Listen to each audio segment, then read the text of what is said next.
زانایەکەی نای بەندۆرایە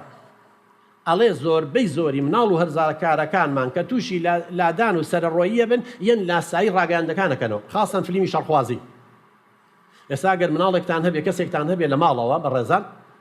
فیلمێکی شەڕخوازی باببینێ هەر 3 ساڵیش بێ تفکردنی تیاابێ شەختیاڵان و توێژینەوەی لەسەرەوە کرۆ بەندۆرە دوو کۆمەڵیە ناو کۆمەڵێک فیلمی شەڕخوازی پیشان ناون کۆمەڵێکی فیلمێکی کۆمیدی سەیری کردوانێ فیلمە شەڕخوازیەکەیان چیان بینیوە لە تەلەڤیزیۆن ئەمیان دووبارە کردێتەوە.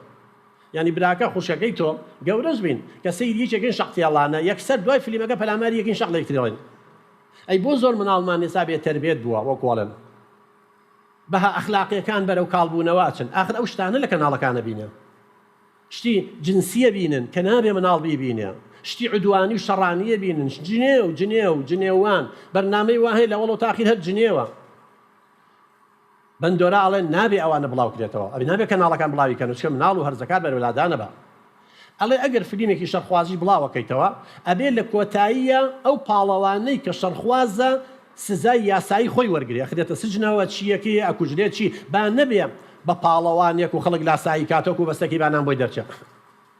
کەواتە بەڕێزان ئەمە ئێمە زۆر جار لەگەڵ وەزارەتی ڕۆشنبیری لەسەر خەتی وەزای کۆڵای ئەمێ ئەویستە ئەم کەناڵانە ڕحمێک بە خێزانی کوردی بکەن بە زەیان بێتەوە ئەم تۆڕە کۆمەڵایەتیانە ئەوە بەڵایەکی ترە بۆمان ها و بەداخەوە خراپ بەکاری هێنین. خۆ تۆڕە کۆمەڵایەتیەکان بەخوا شتێکی زۆر باشە هەموو دنیای بۆیە ناویتە ماڵەوە بەڵام ئێمە یەن شتە خراپەکانی بەکارهێنین.